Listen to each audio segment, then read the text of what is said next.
Salutare prieteni și bine v-am regăsit pe canalul nostru de YouTube. Am aici lângă mine Huawei P30 Pro, unul dintre cele mai așteptate telefoane din lume, sau mai bine spus, cele mai râvnite telefoane din lume. De ce? Pentru că se preconizează că ar fi cel mai bun la capitolul fotografie. De asemenea, Huawei a venit pe piață și cu câteva inovații pe partea aceasta, însă le vom descoperi în minutele ce urmează. Așadar, haideți să deschidem rapid cutia asta, să trecem repede în revistă ce găsim înăuntru, pentru că abia aștept să îl desfac.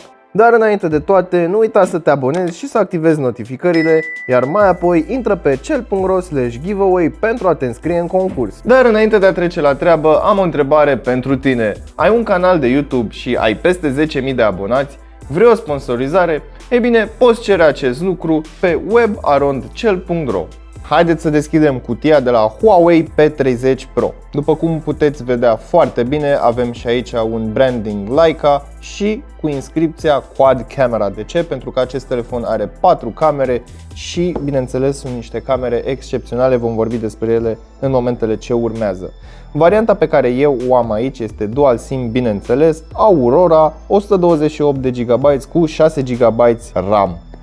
Așadar, hai să dăm capacul la o parte. Suntem întâmpinați de telefon care este într-o folie de plastic și are o culoare absolut superbă. Îl voi lăsa aici deoparte. Hai să dăm capacul jos, să vedem ce mai găsim. Avem un plic ce are atașat cheița pentru sertarul SIM. Aici avem foarte multă maculatură, cărticele și alte lucruri neinteresante pe care nu o să le citească nimeni absolut niciodată. Aici avem un încărcător baban și când zic baban, adică 5V 2A, 9V 2A sau 10V 4A. Așadar, acesta este un încărcător imens, un încărcător foarte puternic. Hai să lăsăm aici deoparte. De asemenea, mai avem și un cablu de transfer date și, bineînțeles, de încărcat USB tip C. Și dacă ne uităm mai aproape, este acel cablu cu plastic mov înăuntru. Și într-un final avem o pereche de căști USB tip C cu mufă USB tip C. Așadar, nu avem jack, păstrăm trendul, dar este o pereche de căști care se aude foarte bine. De ce? Pentru că această pereche a fost regăsită și în pachetul de la P20 și P20 Pro. Cam acestea sunt toate lucrurile pe care le găsim în cutie. Din păcate nu avem o folie sau mai știu eu ce husă și, bineînțeles, acesta ar fi telefonul. Hai să-l deschidem și să vedem cum arată. Să-l dau așa ușor jos din această folie și îl voi da puțin mai aproape. Ia uitați aici cât de frumos este, cum lucește în lumină și, bineînțeles, ce finisaj are. Îmi place foarte mult această culoare, dar haideți să-l deschidem și să vorbim despre acesta.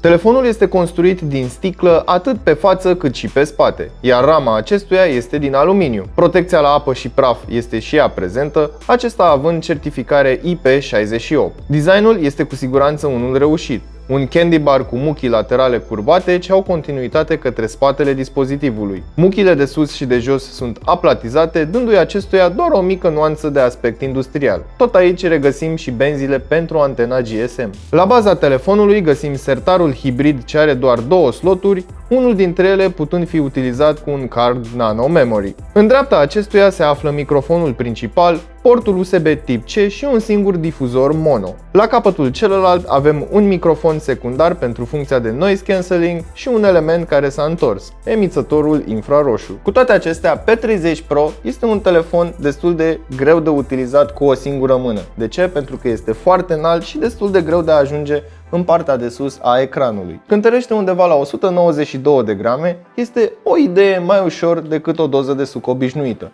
Probabil acest lucru se datorează și faptului că are o baterie destul de mare și anume de 4200 de mAh. Ce îmi place în schimb este că pe spate nu este chiar atât de alunecos. Însă, în momentul în care îl ții în mână, ca și cum l-ai utiliza în mod normal, în momentul în care simți că ți alunecă și ai pus degetul pe ecran, cumva simți că partea din față alunecă ceva mai mult decât partea din spate. Așadar, recomand să utilizezi o husă sau o carcasă, ca în cazul în care l-ai scăpat pe jos, e bine să nu zgârii sau să nu strici acest design foarte frumos. Ecranul lui P30 Pro este cât se poate de generos, măsoară 6,47 inch în diagonală și păstrează trendul aspectului mai lung, și anume 19,5x9, ocupând aproximativ 88,6% din suprafața frontală, făcând ca acesta să fie companionul perfect pentru filme și videoclipuri. De asemenea, avem și un breton stil U ce ascunde camera pentru selfie. Și cam atât, nu mai avem alți senzori sau alte briz-brizuri. Ce nu mi-a plăcut mie foarte mult la acest display este rezoluția acestuia, și anume Full HD Plus 2340 pe 1080 de pixeli la o densitate de 398 de ppi. Adică totuși Huawei, reușești să faci telefonul aproape perfect și o zbârcești la rezoluție. M-aș fi așteptat la cel puțin 2K din partea lui Huawei, însă acest lucru nu este posibil. Cu toate acestea, ecranul reproduce culorile foarte bine, are un contrast foarte bun, iar conținutul arată aproape superb, sau mai bine spus, aproape de impecabil. Cu toate acestea, surprizele nu se termină aici. Mai sunt două, și una dintre ele ar fi senzorul de amprentă ascuns sub ecran. Acesta este un senzor de amprentă optic, nu este ultrasonic sau mai știu eu capacitiv. Cu toate acestea, nu este la fel de securizat ca un senzor ultrasonic, însă el există, este rapid și își face treaba. Și în cazul în care nu ați observat din imaginele trecute, avem lipsă difuzorul pentru apeluri. De ce? Pentru că Huawei a încorporat o tehnologie acustică în ecran. Este o tehnologie similară cu cea pe care am văzut-o pe Mi Mix-ul original.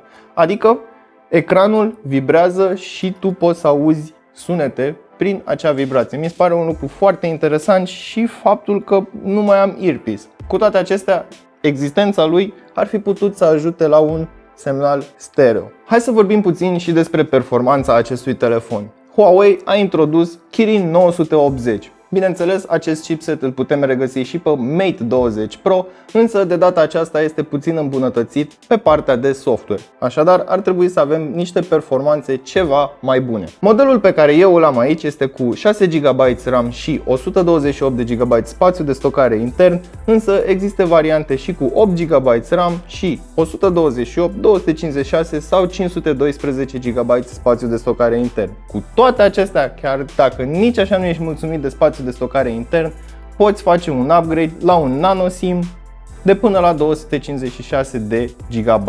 Așadar, ai putea spune că ai aproape 1 tera. Chiar sunt curios cu ce ai umple atât de mult spațiu de stocare intern. În ceea ce privește sarcinile de zi cu zi, e bine, acest telefon nici nu le simte. Acțiuni precum mail, SMS, rețele de socializare, WhatsApp, Messenger și conținut multimedia, e bine, telefonul nici măcar nu le simte.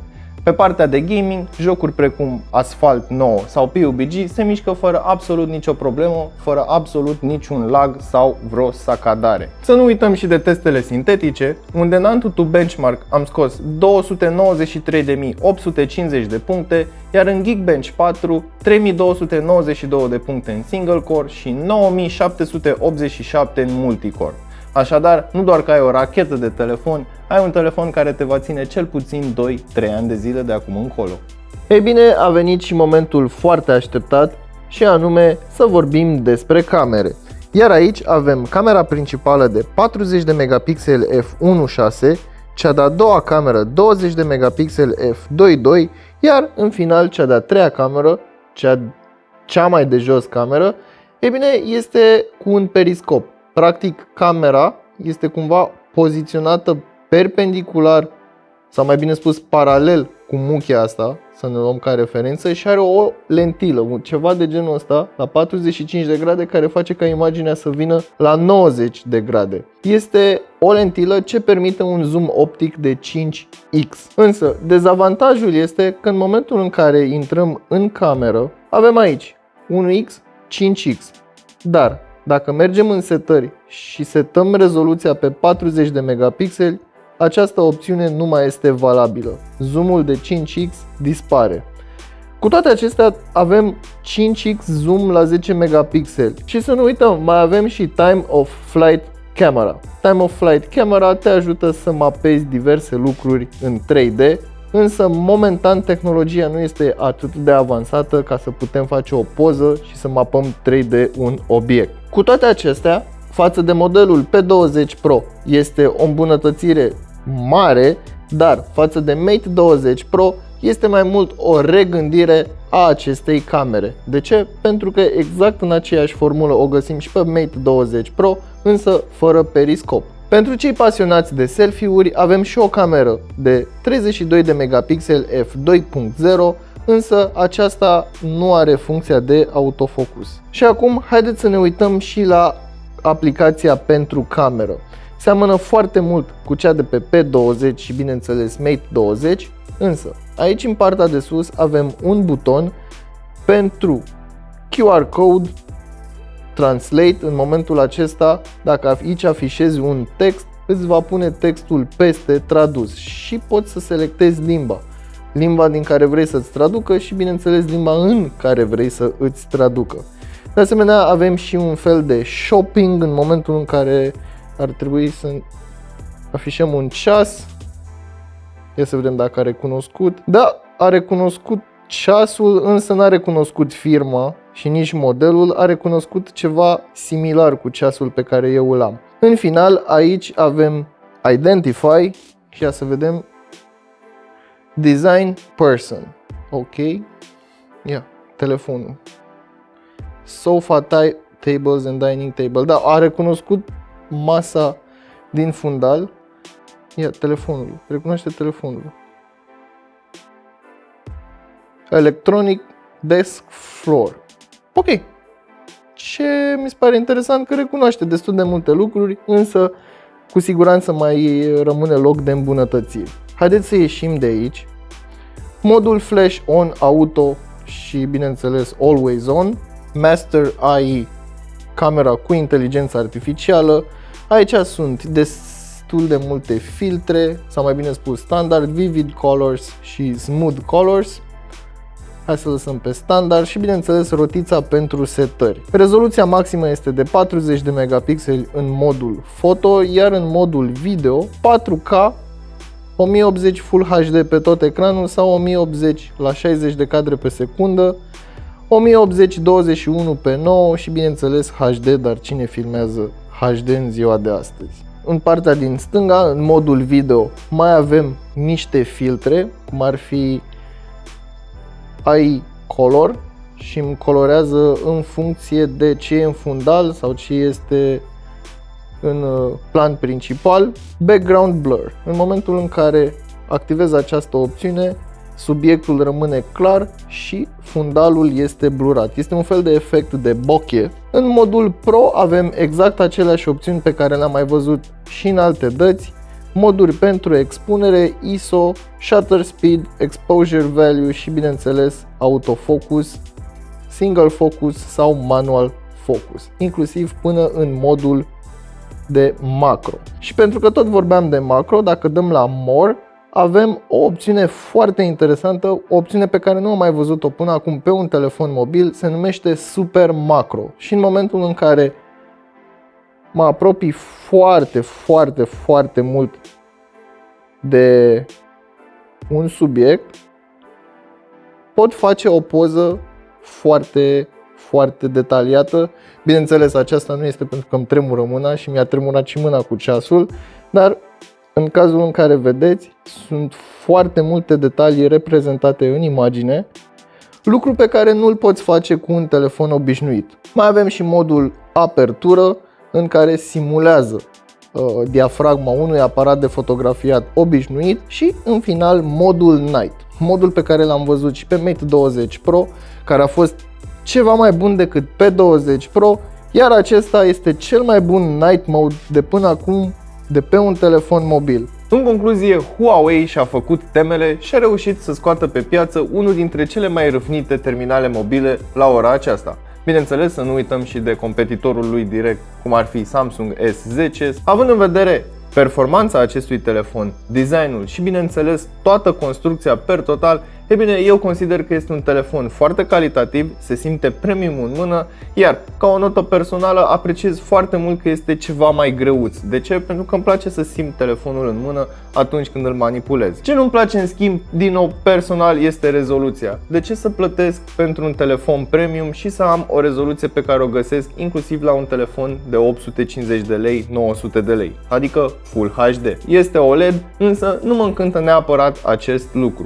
De asemenea, mi-aș fi dorit să am inclus în pachet și un adaptor de la USB tip C la jack, ca în cazul în care îmi stric căștile sau vreau să ascult cu căștile mele pe care deja le am, să nu trebuiască să mă duc să cumpăr din nou alt accesoriu, cum ar fi un adaptor. Dar din nou, lipsa acestui accesoriu nu mi se pare un impediment major. O altă chestie pe care aș vrea să o comentez este calitatea audio. Deși nu este extraordinară, este mult de tot peste medie, însă aș fi vrut să am cel puțin un aranjament stereo și ceva puțin mai mult bas. Cu toate acestea, este satisfăcătoare și nu am absolut nimic de comentat, având în vedere prețul telefonului. Ca o ultimă notă de final, îmi place că are wireless charging și bineînțeles are și reverse wireless charging. Așadar poți pune alt dispozitiv pe spatele lui P30 Pro și bineînțeles faci sharing de energie. Acestea fiind spuse, eu am fost Dragoș, acesta a fost P30 Pro, unul dintre cele mai așteptate telefoane ale lui 2019. Până data viitoare nu uita să verifici descrierea pentru linkuri utile, prețuri actualizate, dar și linkuri către acest dispozitiv. La revedere!